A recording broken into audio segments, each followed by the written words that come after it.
अनुच्छेद 370 के संबंध में बहुप्रतीक्षित निर्णय आज माननीय उच्चतम न्यायालय के द्वारा आ गया और अनुच्छेद 370 के ताबूत में आखिरी कील आज माननीय न्यायालय ने लगा दिया।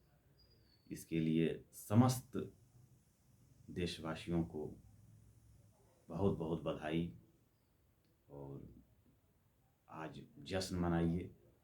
आज जश्न का दिन है और भारतवर्ष पूर्ण रूप से आज एक साथ जश्न मनाएगा।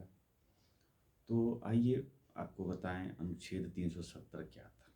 अनुच्छेद 370 का प्रावधान उस समय अस्थायी रूप से भारतीय संविधान में रखा गया था।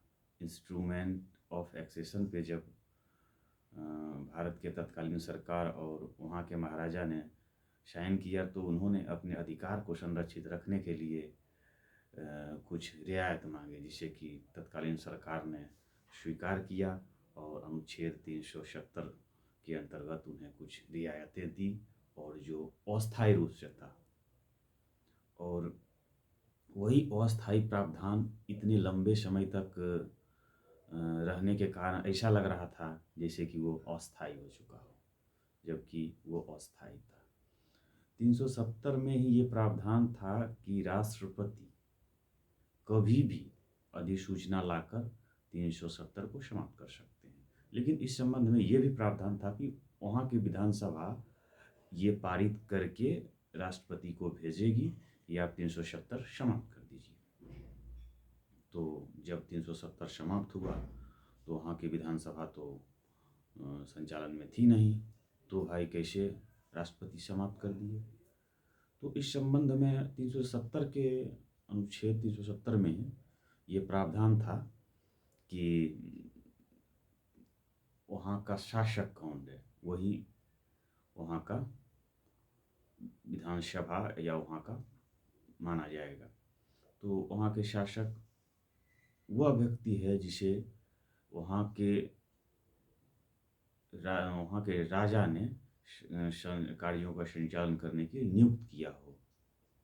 तो वर्तमान में वहाँ का शासक जो कि राष्ट्रपति द्वारा नियुक्त था, राज्यपाल था, तो वही वहाँ के शासक माने गए और वो राष्ट्रपति को कहे कि 370 समाप्त करिए, और राष्ट्रपति ने संसद के द्वारा जब विधि बनाया गया तो उस पर साइन किया और एक अधिसूचना ला के उसे समाप्त कर दिए।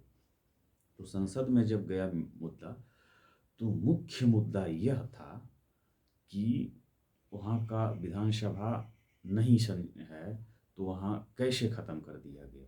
तो राष्ट्रपति ने कैसे ख़त्म कर दिया, तो माननीय सुप्रीम कोर्ट ऑनरेबल जस्टिस ने कहा कि वहाँ का सरकार मतलब वहाँ का राज्यपाल, और वो इस रूप में प्राधिकृत थे कि वो राष्ट्रपति से इसके लिए कहें कि 370 को समाप्त कर दिया जाए। और माननीय मुख्य न्यायाधीश ने कहा कि उद्देश्य क्या था 370 की समाप्ति के पीछे। तो उद्देश्य ये था कि सरकार का जो इंटेंशन था वो बोनाफाइड था, और इसी पे माननीय न्यायालय ने कहा कि ये सरकार का द्वारा जो निर्णय है ये निर्णय सही है और ये भारत के हित में है, ये जनता के हित में है, ये राष्ट्र के हित में है, और ये 370 समाप्त हो गया। तो आप लोग भी सब आज इस पे जश्न मनाइए, देशवासियों के बीच मिठाई बांटिए और मनाइए। आज भारत पूर्ण रूप से एकीकृत हो गया है। जय हिंद, जय भारत, जय संविधान।